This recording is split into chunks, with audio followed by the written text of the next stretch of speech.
Buonasera, benvenuti a questa edizione del nostro telegiornale. Vediamo subito i principali argomenti.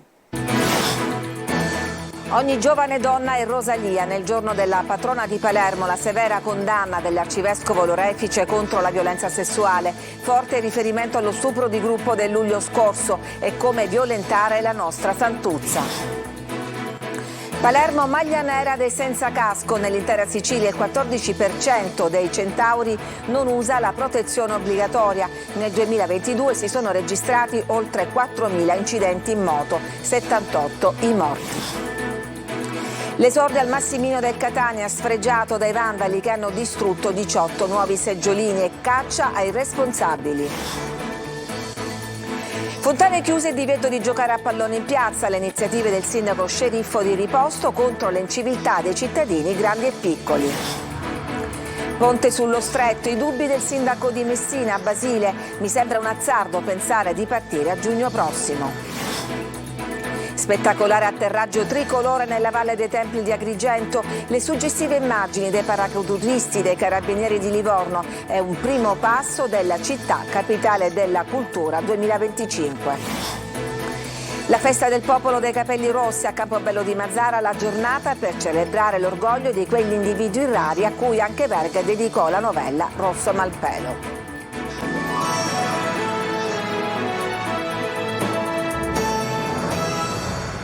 Nel giorno in cui Palermo celebra la sua patrona Santa Rosalia, arriva la dura invettiva dell'arcivescovo Lorefice contro la violenza sessuale. Forte riferimento allo stupro di gruppo del luglio scorso. È come se stessimo violentando la nostra Santuzza, ha detto durante l'omelia. Sentiamo Marco Gullà.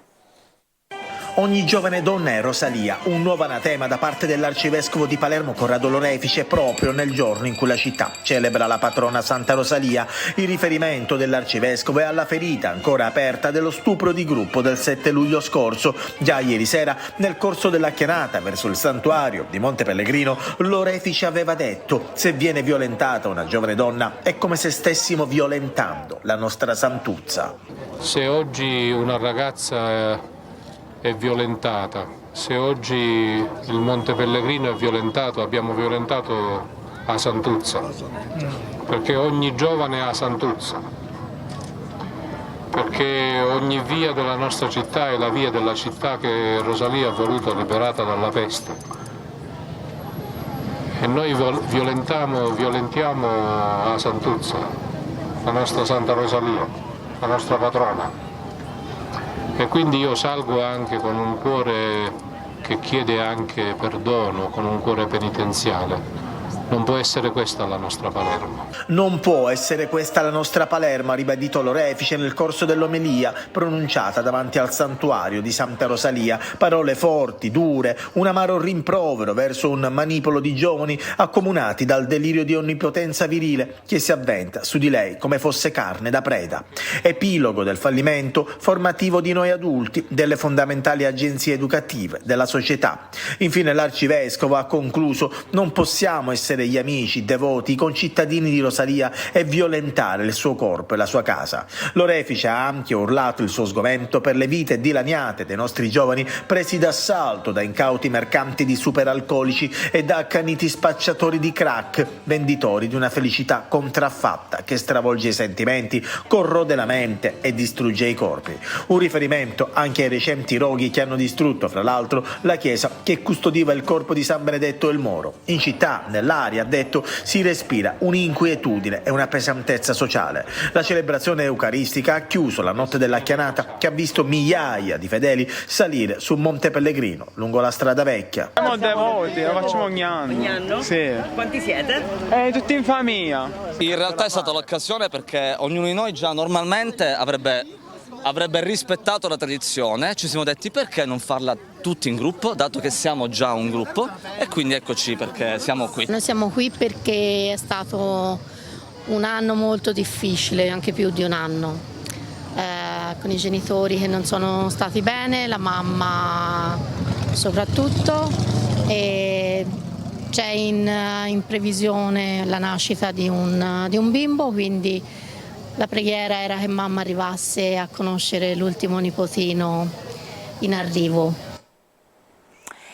È meno grave dei fatti a cui ha fatto riferimento l'arcivescovo, ma comunque sintomatico del rispetto delle regole, c'è un altro comportamento: indossare il casco. A Palermo, in Sicilia, 14 motociclisti su 100 non lo fanno.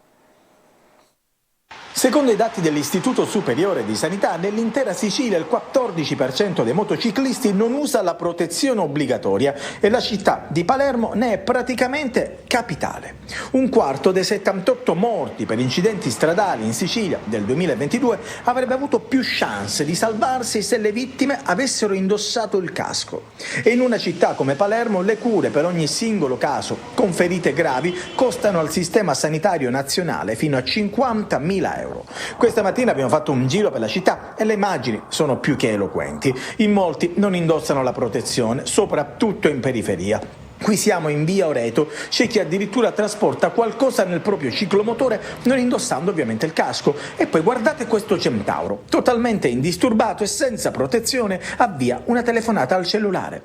Ma per prudenza anche chi va in monopattino dovrebbe indossarlo, qui invece vanno in due, assumendo posizioni quasi da circense. L'anno scorso in via Libertà, Mondello e la via Piana del Lucciardone, l'Istituto Superiore di Sanità ha monitorato su strada quante persone utilizzano il casco.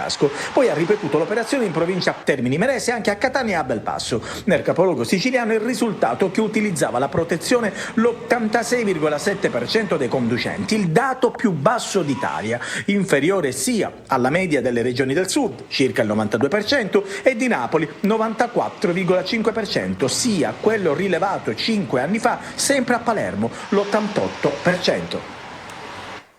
E ancora a Palermo, 2 uomini armati di coltello e a volto coperto hanno rapinato un distributore di benzina in viale Regione Siciliana, portando via circa 600 euro. I 2 rapinatori sarebbero arrivati a bordo di uno scooter e hanno costretto l'impiegato a consegnare sia i contanti che aveva in tasca che quelli in cassa.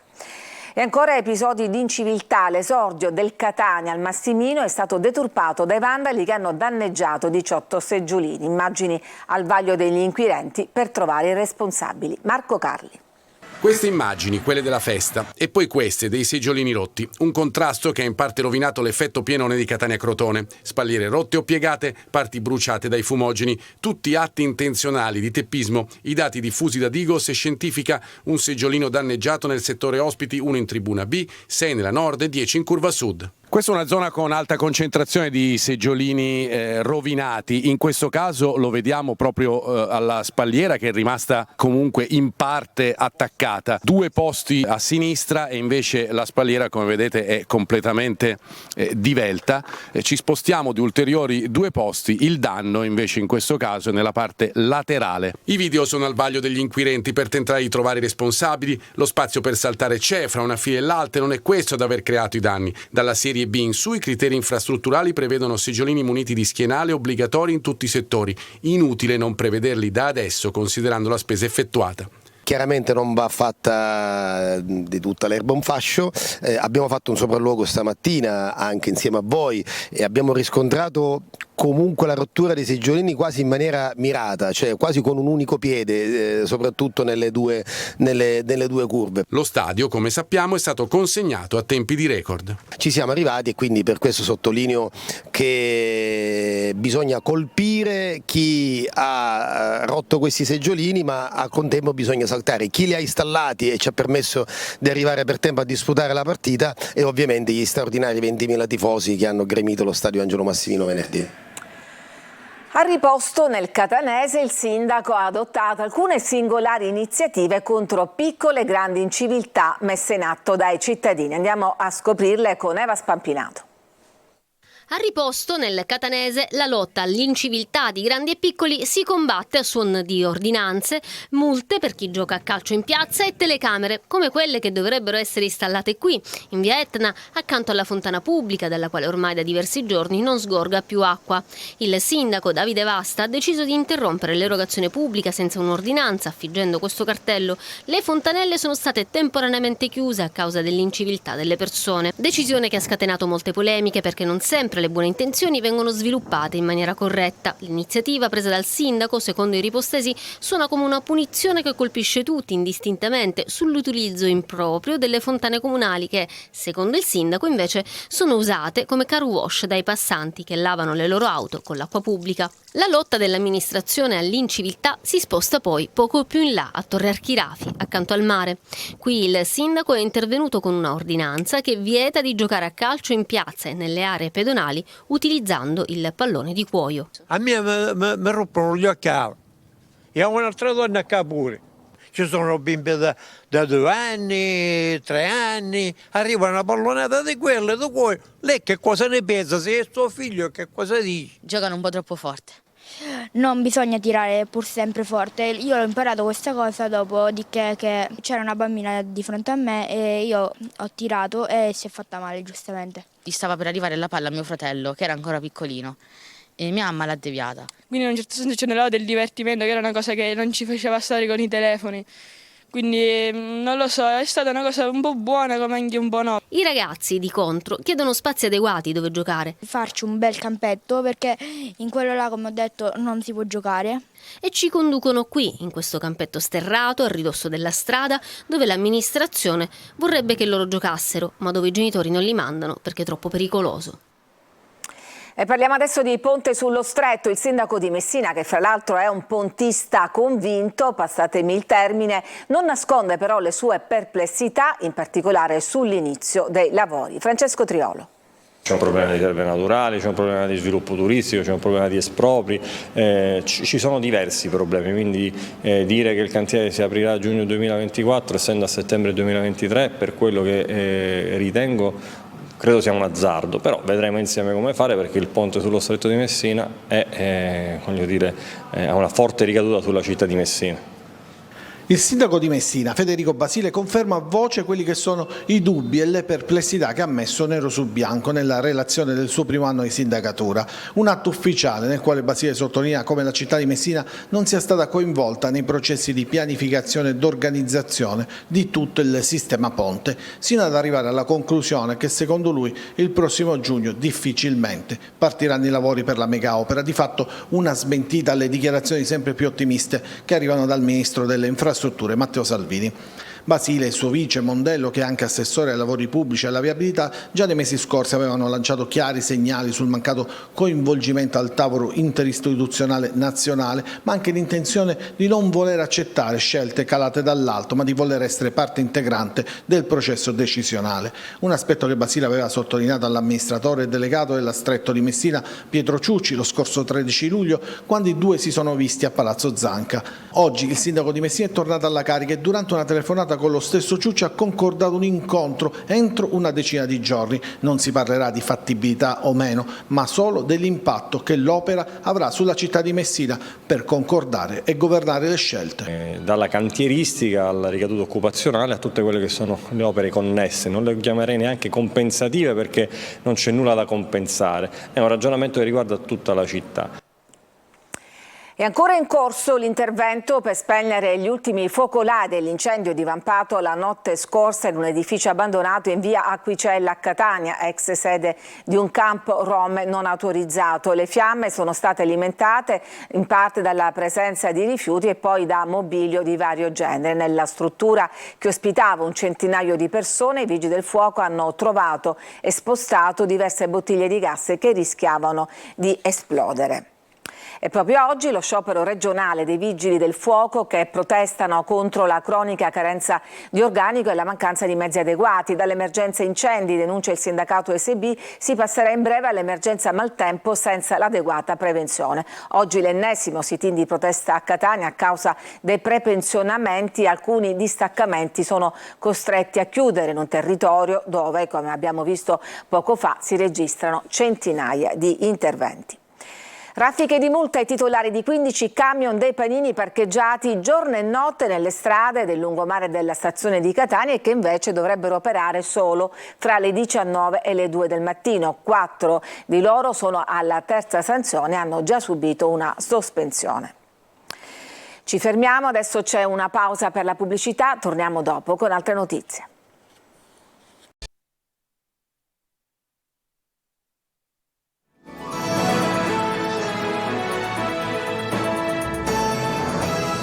Eccoci di nuovo in studio. Incidente stradale a Ragusa, grave una donna di 36 anni che era alla guida di un'auto che si è ribaltata nella vettura. Con lei c'era la figlia, rimasta illesa. La donna è ricoverata in prognosi riservata nel reparto di rianimazione dell'ospedale Cannizzaro di Catania.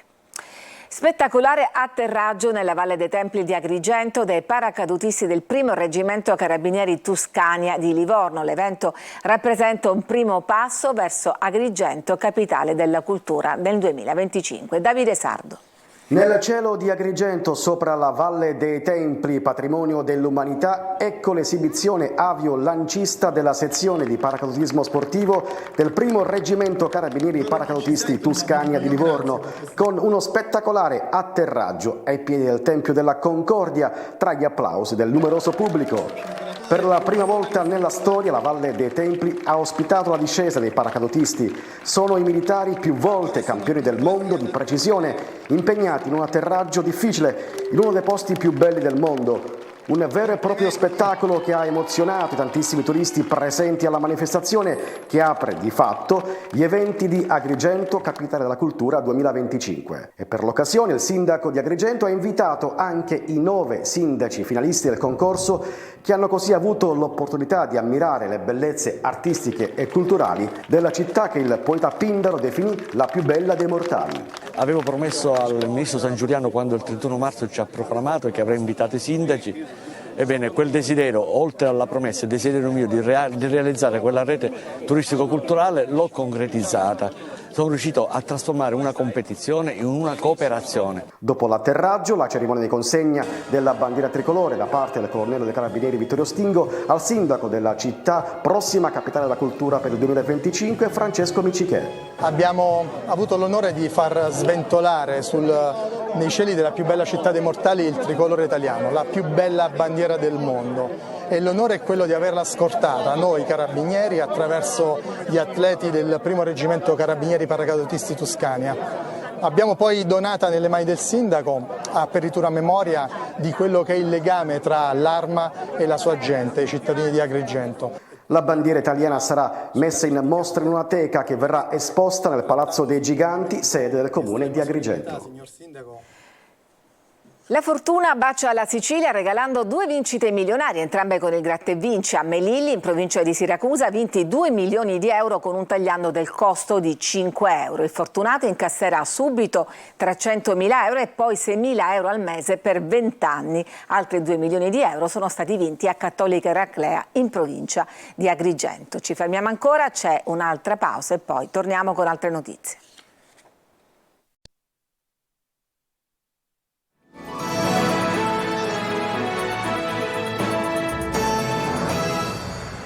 Eccoci ancora in studio. La scrittrice Arianna Mortelliti, che è poi la nipote del grande Andrea Camilleri, ha chiuso la rassegna Libri da Mare a Punta Secca. Nei suoi racconti anche i ricordi dei viaggi con l'illustre nonno. Simona Mazzone.